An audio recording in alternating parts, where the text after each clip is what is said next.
The Aral Sea lost 90% of its volume between 1960 and 2000.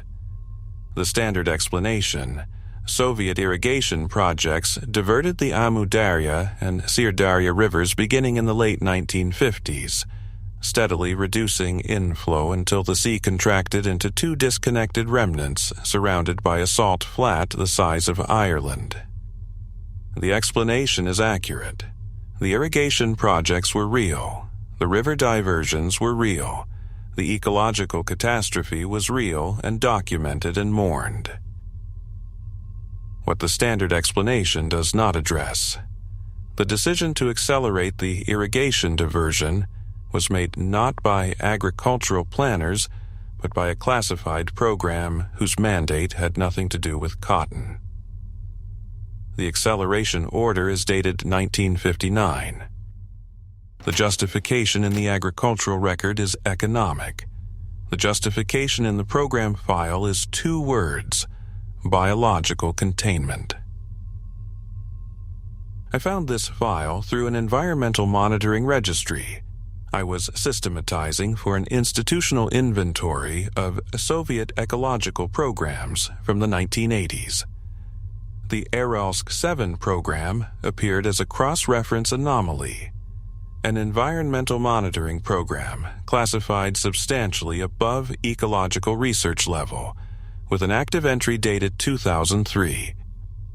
12 years after the Soviet biological weapons facility on Vozrozhdeniya Island was officially closed and its personnel evacuated. An active monitoring record for a closed facility in a sea that no longer exists 12 years after the program ended. Nothing personal. An active record for a closed program. Active records for closed programs are what archivists investigate. Vozrozhdeniya Island was the Soviet Union's primary open-air biological weapons testing site from the 1950s through 1991. This is documented, declassified, and known. Anthrax, plague, smallpox, tularemia, real pathogens, real testing, real quantities buried on the island when the program closed. The cleanup operations of the 1990s and 2000s are also documented. What is not documented in any public account: the biological weapons program on Vozrozhdeniya Island was the perimeter. The island center contained something else, and the pathogens tested around it served as justification for the restricted zone that kept other researchers away from it. In those days, secrets were buried in remote places, far from prying eyes. The Soviet state controlled what you could see, what you could know, what you could say. Today, your privacy is still under threat, but you have a choice. NordVPN encrypts your internet traffic and hides your identity from anyone trying to track what you do online. Check the link in the pinned comment for an exclusive deal on NordVPN. The program file gives the sequence of events. In 1948, a Soviet biological survey team working in the southern Aral Sea discovered an organism in the deep water sediments of the area around Vozrozhdeniya that the survey report describes, after considerable scientific hedging, as a parasite without a known host. Not a free-living organism. Parasites require hosts, and this one had structures consistent with parasitic biology, but present in the sediment without any host organism detectable. The survey team collected samples, filed a classified report, and recommended further investigation. The investigation became Aralsk-7. The biological weapons program became its cover. The parasitologist assigned to characterize the organism was Dr. Irina Nefyodova, 38 years old, from the Institute of Parasitology in Moscow. She worked on the organism from 1952 to 1967, and her research journals from this period are the most substantial scientific record in the file. Her entry from October 1961 9 years into her study. October 12th, 1961. I have spent 9 years attempting to understand this organism, and I am no closer to classification than I was in 1952. It possesses structures analogous to attachment organs. It possesses what appear to be feeding mechanisms. It possesses a reproductive cycle that produces viable offspring. But it does not attach to anything. It does not feed on anything we can identify. Its offspring are identical to the parent generation despite the absence of any environmental pressure or selection mechanism. I have exposed it to every potential host organism available to me: fish, amphibians, mammals, birds, invertebrates of every phylum represented in the Aral Basin. It shows no interest in any of them. It does not attempt to attach. It does not attempt to penetrate tissue. It simply exists in the sediment, reproducing at a steady rate, waiting. Waiting for what? A host that no longer exists? A host that has not yet evolved? A host that exists but that we have not yet identified? I do not know. After 9 years, I do not know. Her journal entries reveal something remarkable. She wrote this in 1964, before submitting her formal report. I want to document the life cycle finding before I present it in the formal report, because the formal report will have to be precise and brevity will cost something, and what it will cost is the quality of the strangeness. The organism requires saline water for its reproductive cycle. Not for existence, it can persist in a wide range of conditions, but for reproduction specifically, the organism requires water of approximately 10 to 12% salinity, which corresponds to the salinity of the Aral Sea at depth. I have tested this across 14 salinity gradients, and the finding is consistent. Below 8%, reproduction ceases. Below 4%, the organism enters a dormant state from which it can be revived by returning it to appropriate salinity. At appropriate salinity, reproduction resumes within 72 hours. The implications I want to note carefully: the Aral Sea is the organism's reproductive environment, not incidentally. Specifically, the organism's reproductive requirements match the Aral Sea's parameters so precisely that I have begun to wonder, as a scientific matter and not a mystical one, whether the relationship is coincidental. Organisms and their environments co-evolve. If this organism's reproductive cycle is calibrated to this specific body of water, it has been here, in this water, long enough to evolve around it. I do not know how long that is. I know it is longer than the Aral Sea has been called the Aral Sea. Longer than the Aral Sea has been called the Aral Sea. A parasitologist reaching for historical scale to describe how old something was, and finding that the scale exceeded any name the body of water had been given. Her later journal entries from 1965 and 1966 document the expansion of her sampling across the southern basin, and the finding she describes as the one that changed her understanding of what she was studying. 2 years ago, I believed the organism was a parasite that happened to reside in the Aral Sea. I now believe the relationship is the other direction. The organism is not a parasite of the sea. The sea is the organism's infrastructure. The deep current patterns of the southern basin, the specific thermocline structure, the way salinity stratifies at depth, the circulation patterns that persist year-round, these are not incidental to the organism's distribution. They are the organism's distribution system. The biomass moves through the basin via the same currents that move heat and salt. It uses the sea's own fluid dynamics as its transport mechanism. The sea is not the organism's environment. The sea is, in a functional sense, the organism's body. I do not know how to write this in a formal scientific paper. I am writing it here because it is what the data shows, and I have a responsibility to record what the data shows even when I cannot explain it. The sea is, in a functional sense, the organism's body. A parasitologist writing in a private journal because she could not put this in a formal paper, and the private journal ending up, 40 years later, in a program file that I am reading in an archive. Her work established the organism's basic biology through the 1960s. By 1965, she had characterized its reproductive cycle, its dormancy mechanism, its tolerance ranges for temperature and salinity. By 1967, she had established that the organism's biomass in the Aral Sea was substantially larger than her initial sampling had suggested. Not a localized population in the deep sediment around Vozrozhdeniya, but distributed across the sea's entire southern basin. She filed a report recommending that the program expand its containment assessment. The report is in the file. The response is a classification upgrade and a transfer of Nefyodova's research to a different team. Her name does not appear in subsequent program documents. End of Part 2. The director of the program from 1971 to 1989 was Anatoly Grishin, a microbiologist whose previous work had been in bacteriological weapons development. He was chosen, the founding documents suggest, because the program needed someone who understood containment as an operational rather than a scientific problem.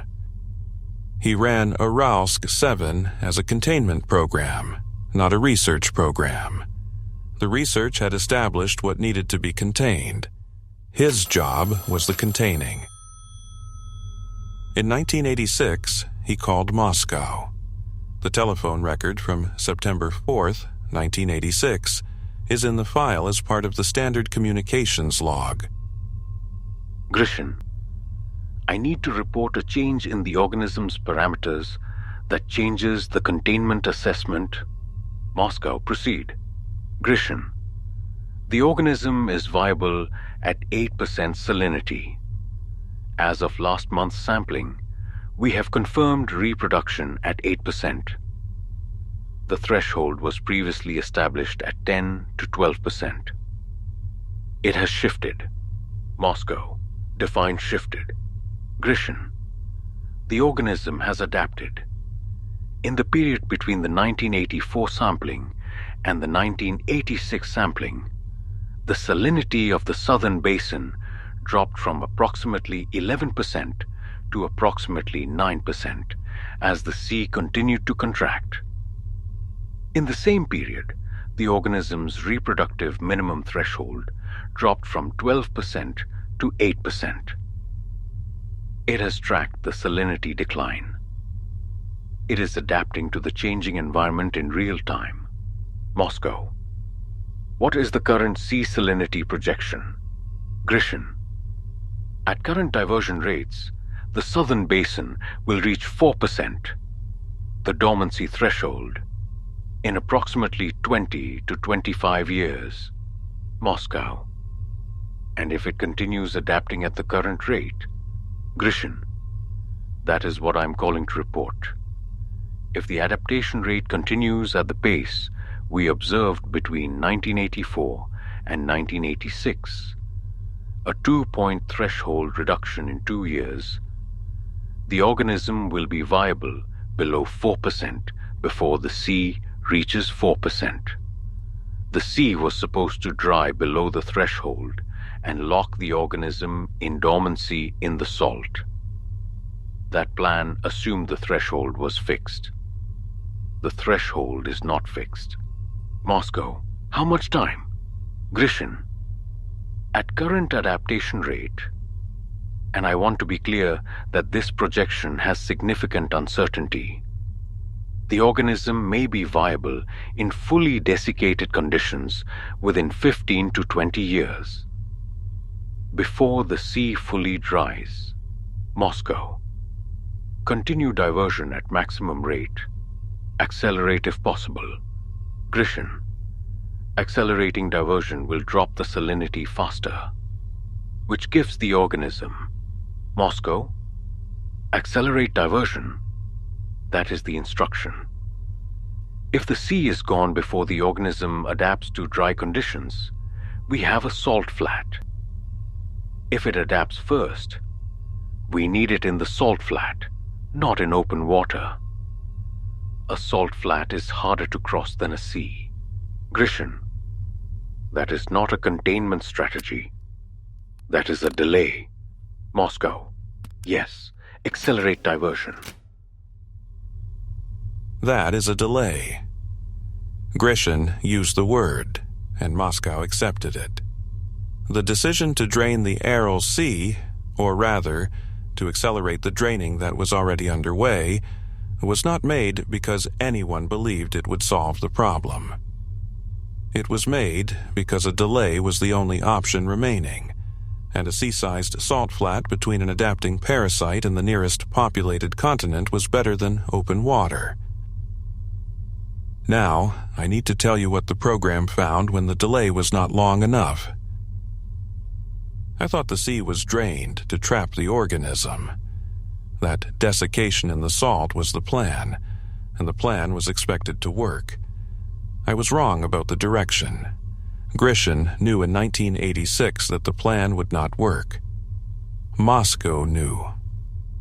The sea was drained anyway because a slow parasite crossing a salt flat is a problem with years of warning time, and a fast parasite in open water is a different problem.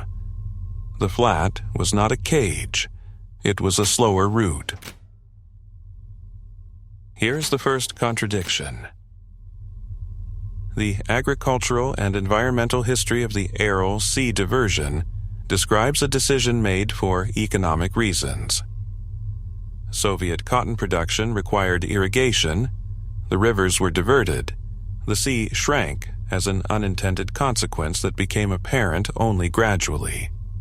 This history is taught, documented, cited in environmental policy literature as the paradigmatic example of Soviet ecological mismanagement. It implies that the people making the diversion decisions either did not understand the consequences or prioritized production over environmental cost. The program file contains an internal document dated 1959. Approval for acceleration of the Amu Darya and Sir Darya diversion infrastructure, with the stated objective of reducing the Aral Sea to below critical salinity threshold within 30 to 40 years. The document is not agricultural. It is not from the Cotton Ministry. It is from the Oversight Authority for Aralsk-7, and it specifies the target salinity and the expected timeline for biological effect. The people making the diversion decisions in 1959 understood exactly what they were doing to the sea. They were doing it deliberately, with a specific biological target in mind. Two histories of the same decision. One describes an environmental catastrophe produced by economic short-sightedness. The other describes a deliberate ecological intervention executed as a classified containment measure. Both describe the same rivers being diverted, the same sea shrinking, the same salt flat forming. The decision was the same. The intention was not. Here's the second contradiction. The Vozrozhdeniya Island Biological Weapons Program, the documented, partially declassified Soviet bioweapons facility, tested anthrax, plague, smallpox, and other Category A pathogens in open-air conditions on and around the island from the 1950s through 1991. The public record of this is reasonably complete. The island is known. The pathogens are identified. The quantities buried during cleanup operations are documented. The program file describes the same island. It describes the same pathogens in the same quantities. It places them differently, not as the purpose of the facility, but as the buffer.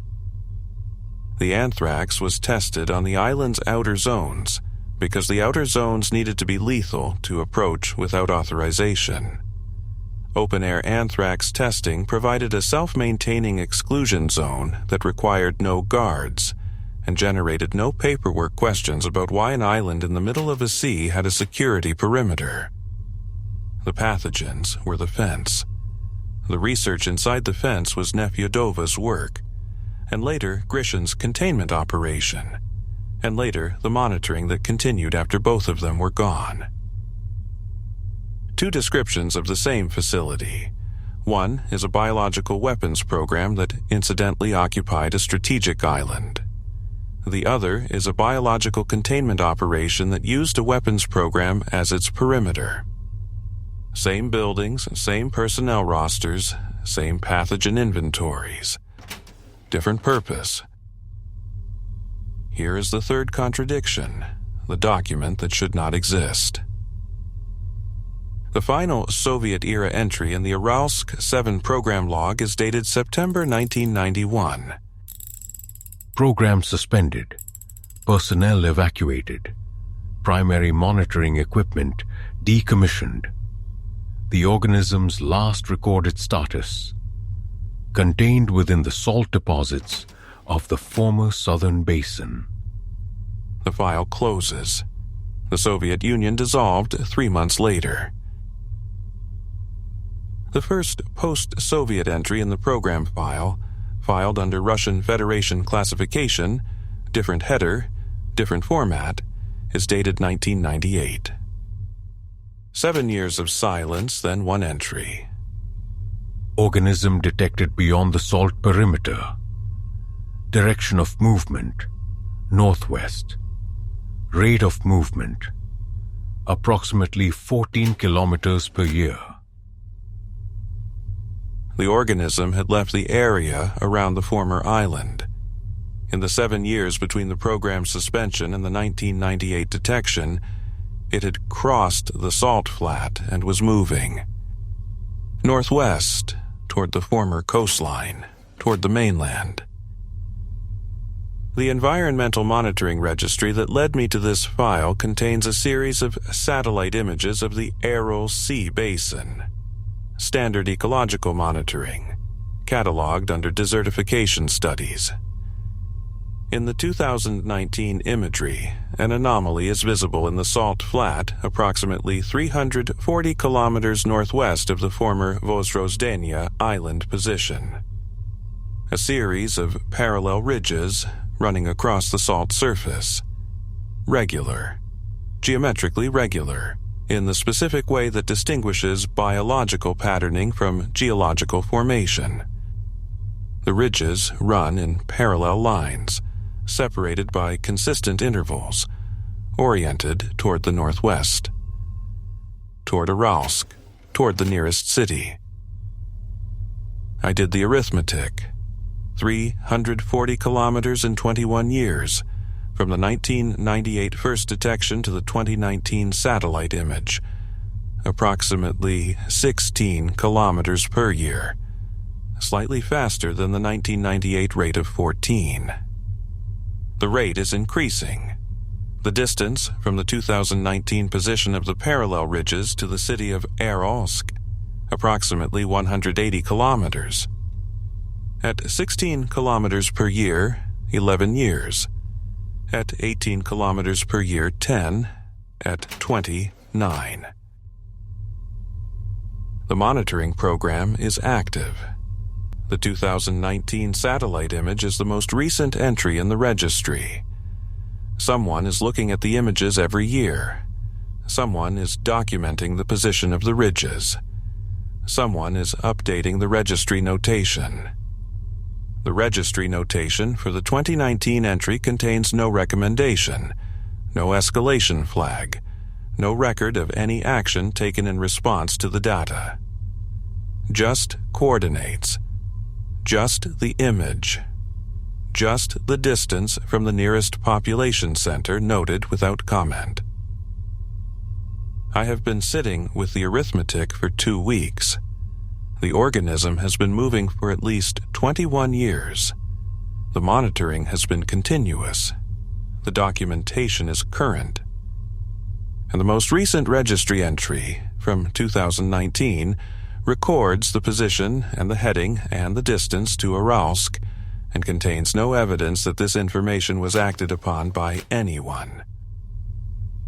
I do not know if the inaction is because the people monitoring it have determined that action is not possible, or because they have determined that action is not yet necessary, or because the program has continued past the point where anyone with authority to act is still reading the reports.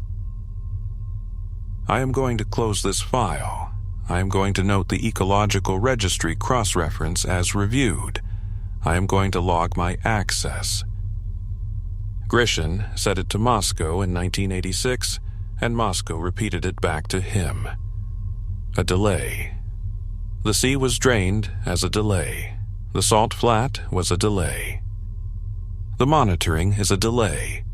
Documentation of movement that has not been stopped, by a program that appears to have concluded that stopping it is not currently possible, and watching it is the remaining option. The ridges are in the salt. They are 180 kilometers from Aralsk. They are moving at a rate that is increasing. The last entry in the monitoring registry is 2019. I am reading it in 2024. There should be 5 more annual entries.